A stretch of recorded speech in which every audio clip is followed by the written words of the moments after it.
Welcome to Waking Up is Hard to Do with Diana. Over the next several videos, I'm going to share a book that I wrote recently with you guys. I thought about publishing it, but this information I just want to get out there, and I don't want people to have to pay for it. It was all free knowledge for me. I just had to sit back and pay attention.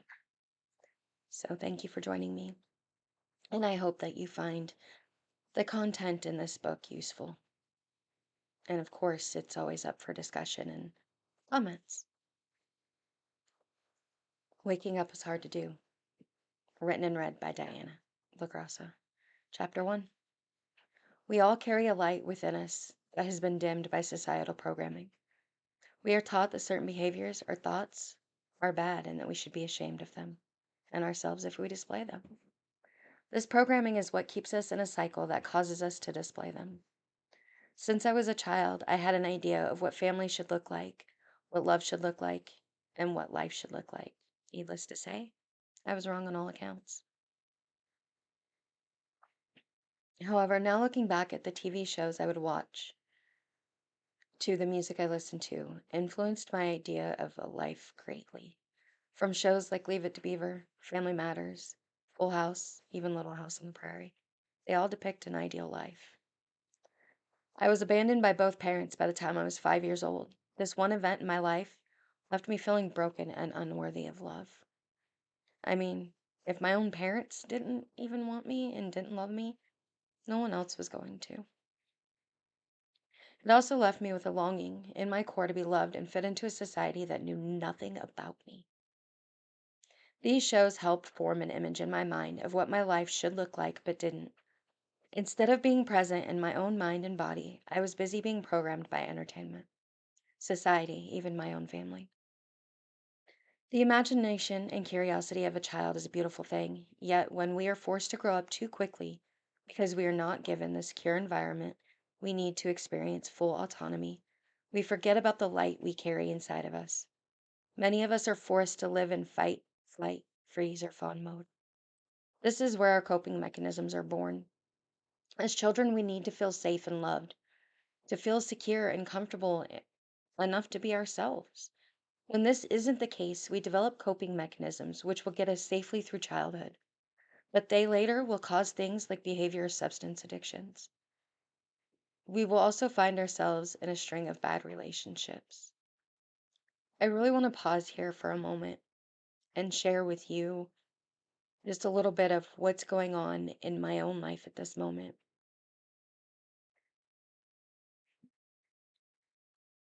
My brother was just stabbed to death a few hours after my birthday.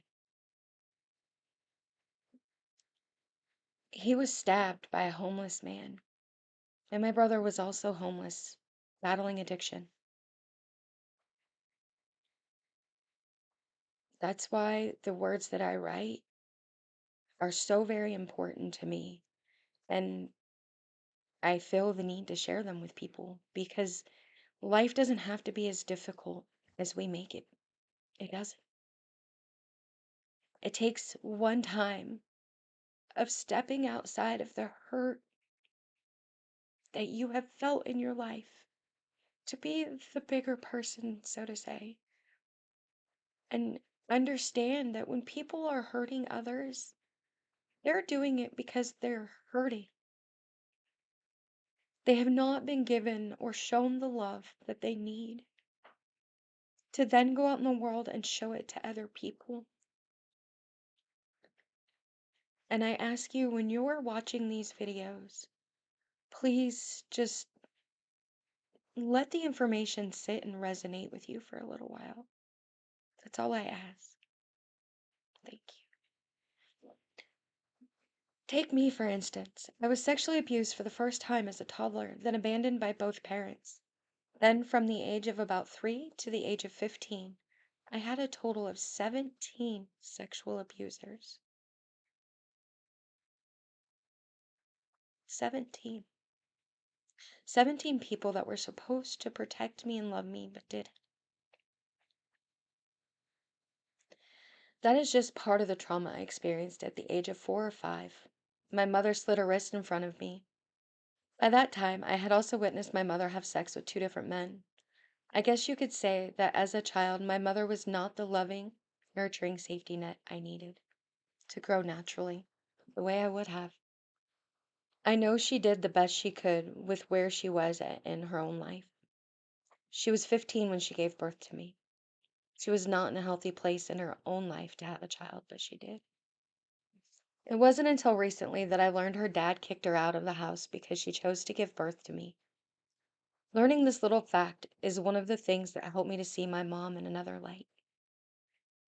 It helped me to realize that she had her own struggles she was trying to deal with when becoming a parent. That couldn't have been easy to become a mom at 15 without the support of your own parents. That is enough of the heavy shit. That is not why I'm writing this book, but I wanted to give you an idea of what I have triumphed over. Mind you, I have only shared a small portion of the craziness that was my child. My whole reason for writing this book is to let people know that you can rise above the perceived wrongs you have experienced in this lifetime. I say perceived only because life is truly about perception. I do not excuse anyone's offenses whatsoever. My intentions are not to insult anyone or downplay anything that you have experienced. What we are not taught as children and even as adults is how so very important it is to learn to unconditionally love yourself. We are taught to shame ourselves for so many things. We are taught to hate and hide the darker parts of ourselves, what I call bullshit. I have learned that those darker parts of ourselves hold very important opportunities for growth. They hold lessons that will help us learn who we truly are, as well as show us how very strong we are. They also create an opportunity for learning forgiveness. Again, this is an opportunity in my life to learn to forgive so many people that brought me so much pain. That light we all carry within us. That, like us, needs to be nourished and cared for to shine brightly. So when we let other people drag us down and we give them some of our light, it makes us see ourselves through clouded vision. We start seeing life through other people's ideals of who we are or who we should be. How many times growing up were you told you should be this or that? How many times were you scolded or laughed at when you were brave enough to share with others what you dreamed of being or what you wanted to have? My point here is that we spend so much time letting other people influence our lives in a huge way without realizing what we are doing. Any interaction we have with others is an energy transfer. So I ask you to be wise with who you exchange your energy with. When letting people get close to you, always be sure that it is not one sided. Ask yourself if the relationship is balanced. Now, when I say balanced, I do not mean perfect. Let me give an example. Are you the one who's always calling the other person to say hi or just check in to see how they're doing? Or do they call you as well? If you are the only one doing the calling or initiating contact in some way, then it's time to look at that relationship. We deserve to feel as loved as we make others feel. In fact, we owe it to ourselves to show ourselves this unconditional attention and love we gift others. I'm going to stop it right there. That's the end of the first chapter.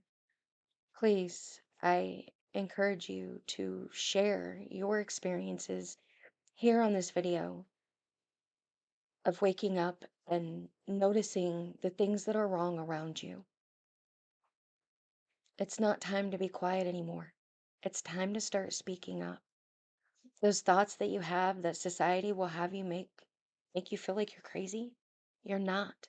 You're just waking up. And as more people on the planet begin to wake up and step into their light, their truth, judgment is going to start to fall because there will be no place for it anymore. If we are all willing to show up authentically as ourselves, whether it's happy, sad, angry, in each of those moments, we bring through something so extraordinary that we don't even realize it. What I'm asking now is that you open your heart to love. Love for people who you wouldn't normally love. It's like a muscle. You've got to bend it, stretch it, use it. And I'm not talking about watered down love that you hear about in songs or see in movies. That's not love. That's what others would have you believe is love. Love is showing up every day, no matter how hard it gets. Love is holding space for somebody who can't in the moment hold it for themselves.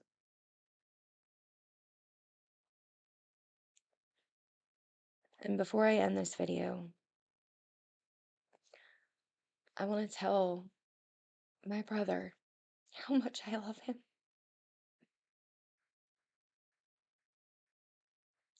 how much he's going to be missed,